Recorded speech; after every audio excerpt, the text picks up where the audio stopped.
Hi everyone, this video is an introduction to Module 6. Module 6 contains the last essay for the semester, the music video analysis essay. After this point, we have two more modules. Module 7 will be about revision, and Module 8 is a final comprehensive unit. So we only have a little over 5 weeks left in the class. So for Module 6, what you're going to do is write your last essay. You're using all the skills that you have learned so far, and so I'm going to just take you through the module so that you can see what you'll be working on. As you can see, Module 6 and 7 are open already.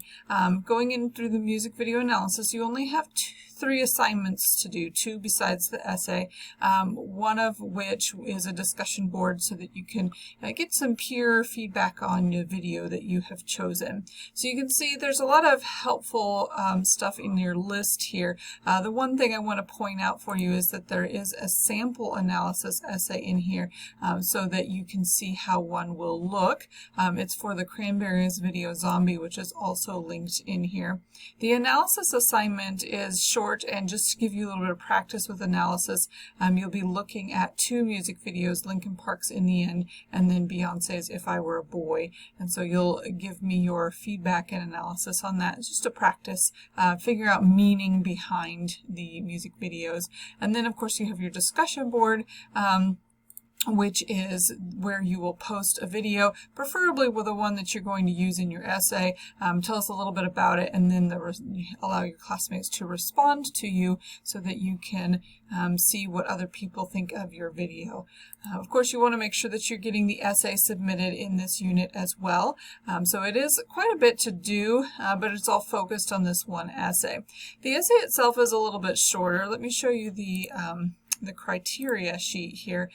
Basically the idea is we're going past doing research, which we did for the comparison essay, and instead we're focusing on meaning. So we're trying to get more in depth after looking at something. So analysis is a useful skill in writing and also in college, and analyzing a non-print text is just kind of fun. So it's an easy way to get into this skill that you'll be developing from now through the end of your college career.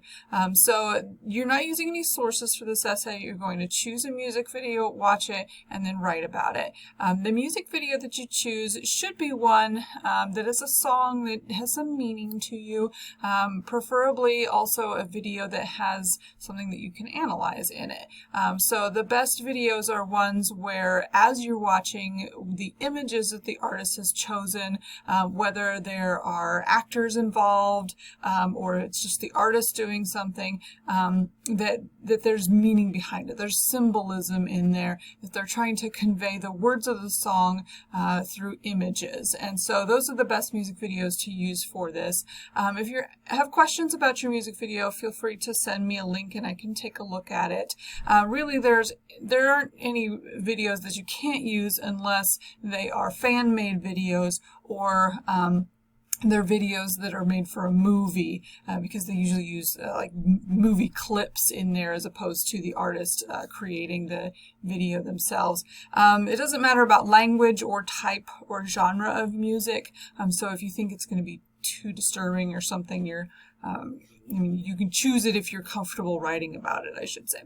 So that's basically the assignment. It's not a very long essay, so you're looking at about 2 to 3 pages when you're done, and so it's a little bit shorter than some of our other essays, but it does involve that in-depth look at something, and so writing about what things mean can sometimes be a little bit challenging to go beyond the surface level and get into what is inspiring something else. So that's the assignment. Of course, if you have questions, you're always welcome to email me. This is the point in the semester where you really need to start checking on your grade, making sure that you are on track to get the grade that you want for the semester. Because we have 1,000 points in the class, it's pretty easy to calculate what your grade will be. How many more points do you need to earn? You'll have to have at least 700 to pass the class. by the end. So just keep that in mind. You should start seeing comments on your comparison essay. I'm going to guess that maybe next week or the week after. It's going to take me a little while to get to those, but everything from the previous unit, Module 4, I think all of that stuff is graded. So if you have any questions, obviously make sure that you send me an email and I will keep you updated. Have a good weekend.